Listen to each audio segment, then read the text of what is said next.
Most churches think that their video quality problem is the camera.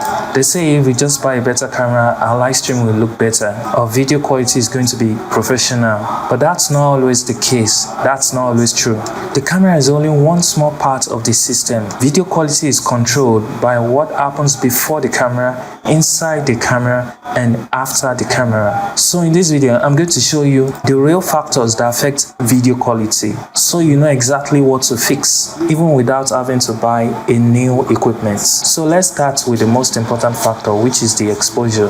Now, exposure simply means how bright or dark your subject appears on camera. So it depends on how much light is hitting the person that is on frame, that is the person you're filming. Here's the biggest mistake that most churches make. They try to use the camera to brighten the dark stage. That creates what we call noise in your footage. So noise is this grainy, your video becomes grainy, becomes soft and ugly. There's a rule you should always follow. Never make your camera do the job your lights are meant to do. Even though you can increase the exposure on your camera, but don't force the camera to do the work that your light is supposed to do. If your stage is properly lit, the camera produces clean, sharp images.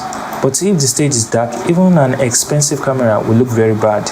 The simplest lighting setup that any church can practice is called the 3-point lighting. In a 3-point lighting system, you have the key light, which is the major light that is lighting the subject on stage. Then we have the fill light, which softens the shadow part of the subject, and we have the backlight, which separates the subject from the background. In church stages, you can even use 2 key lights from both sides to remove shadows completely and keep everything looking clean and natural. Now, good lighting gives you good video before the camera even starts to record anything at all. That is why exposure is very important. The second factor that affects your video quality is called resolution. Resolution is the number of pixels in your image. Resolution has to do with how detailed your video is. That's why we talk about things like 720p, 1080p, or 4K. That's referring to resolution. So for most churches, 1080p is perfect for the live stream or for publishing their content online. But if you're recording sermons, shooting in 4K gives you more flexibility. Now here is why. Now if you record a video in 4K and you deliver it in 1080p, while editing you can crop and reframe it without losing the video quality. That's how many creators get wide shots and close-up from a single camera. Alright, but you must also check your output settings, especially on your live streaming software or your editing software. In OBS, there's something we call your canvas resolution.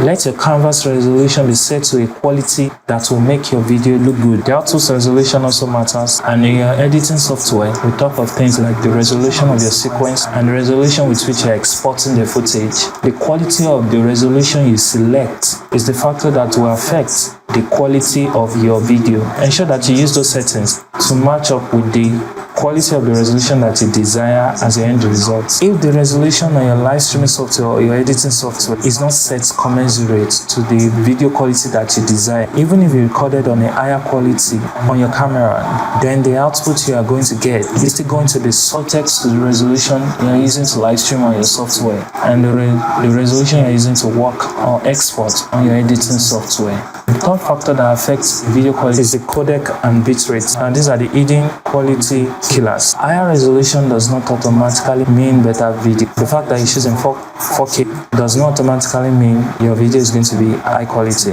Every video is always compressed either during the recording process, editing process, and the streaming process. Now that compression that takes place is controlled by what we call the codec and the bitrate. You'll notice that even if you record 4K on your phone, your 4K video can look worse than a 1080p on camera.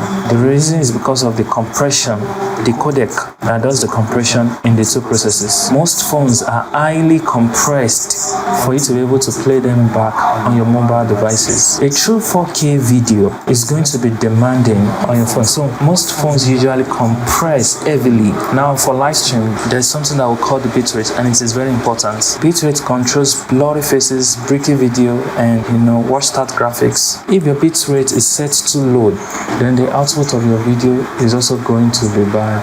no matter the quality of the resolution that is shot on the camera. Now, the fourth factor that affects the video quality is the lens. And when we talk about the lens, one important thing you must take note of is the focus. Now, if your subject is not in focus, the video will always look low quality. So always check your focus before the service starts.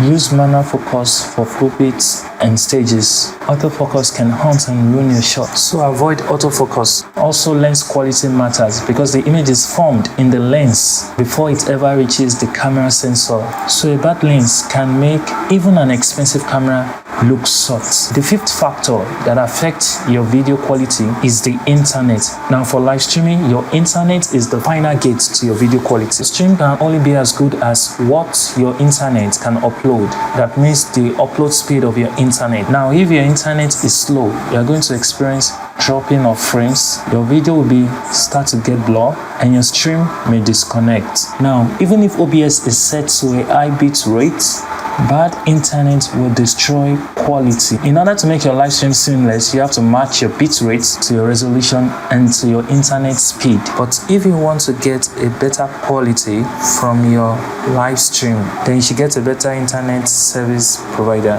Now, that way you'll be able to set your bit rate and your resolution to the quality that you desire that your audience should watch. Now, when you follow all of these settings and you follow all of this system, even simple cameras can look professional. Now, if this has helped you, I want you to subscribe for more church media training videos, and I'll see you in the next video. God bless you.